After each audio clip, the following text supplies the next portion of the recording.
Hi everyone, welcome back to our online videos with Coach Pam is going to be demonstrating and Coach Valerie behind the camera. This lesson is for our Recreational Girls Level 2 and Level 3 classes.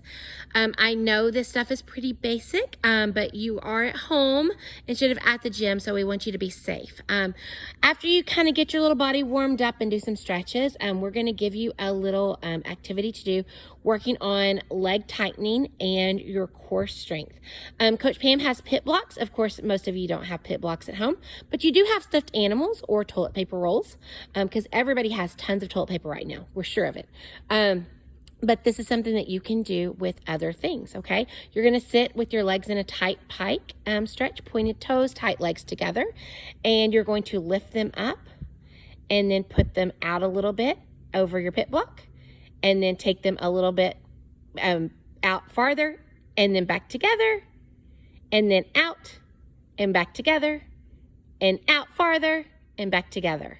Okay, and if you could do that 10 times, that would be awesome, okay? It's gonna work your core strength and some leg tightening. Okay, so the next thing we're gonna do is we're gonna follow Coach Pam over here to the wall, and we are gonna talk about some handstand shapes, okay? I know that y'all can do handstands, but we want you to make them better while you're at home. So we want you to stand flat by a wall. And you're going to make sure that your heels and your back and your head, everything is flat by that wall. You're going to take your arms out, up, and back behind your ears, chin off your chest. We do not want you ducking your chin down on your chest. And you want to make your back flat against that wall. Coach Pam, could you show us an archy back away from the wall? Okay, if you're like that, that is wrong. We want you pressed in, ribs in, back flat, hips flat, arms pulled back behind your ears, and everything flat against the wall. That is your handstand shape when you're upside down. So we're going to follow Coach Pam back over here to the floor.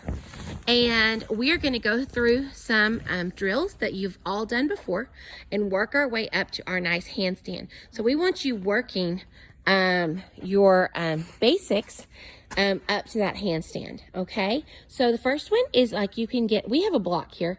You can use a couch, you can use a bed, anything that is kind of like hip height to you, and work on that letter T position. So get in your lunge, arms pulled back behind your ears, front knee bent, back leg straight, and go through your letter T and touch and all the way back up, okay?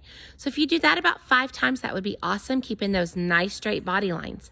Then you can take this down on the floor, and what you can do is put your bean bag on the floor, or if you got a stuffed animal or whatever you have on the floor, get in that nice lunge, arms stretched up really tall, front knee bent in the front, and straight leg back behind you.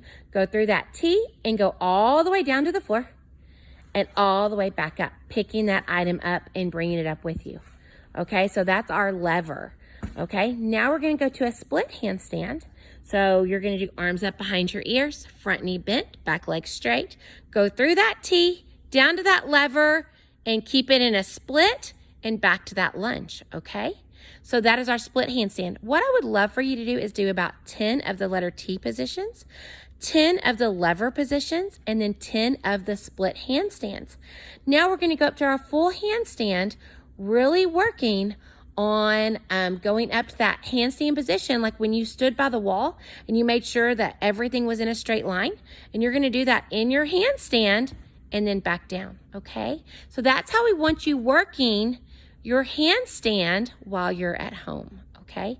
Now we're going to give you some beam things to work at home.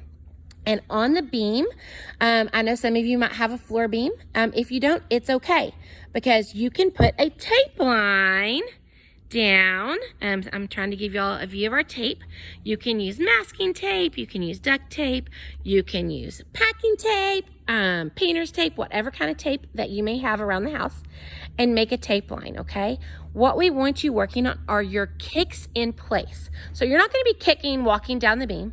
You're actually gonna be working on staying in one place. And you can do this with your hands on your hips, or you can do this with your arms out to the side.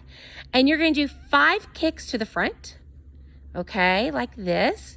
Toe pointed, straight knees. Then you're gonna take it and do 5 kicks out to the side. Okay, so you're gonna do 5 kicks out to the side, coming back on that beam, and then you're gonna do 5 kicks behind you, okay, where your body stays up nice and tall and you're just kicking behind you. Then you're gonna reverse that and you're gonna do it on the opposite leg. And again, 5 to the front, 5 to the side, and 5 behind you on the opposite leg, okay? So after you're finished with that, you should be really ready to do split jumps on the beam, okay? So you're gonna start in beam feet is what I call this, okay? So your good leg, your good foot, good leg is gonna be a little bit in front. I'm gonna zoom in on Coach Pam's feet, okay? I say these are puzzle pieces, like your feet kind of fit together like a puzzle piece with your good leg in front just a little bit, okay? Then you're going to jump into your split jump, 1 foot in front, 1 in the back, and come back to those beam feet together, okay? Working on staying on your beam. Okay, so just feet together, split jump, and back together. We hope this gives you some things to work on at home, and we cannot wait to see you back in the gym soon.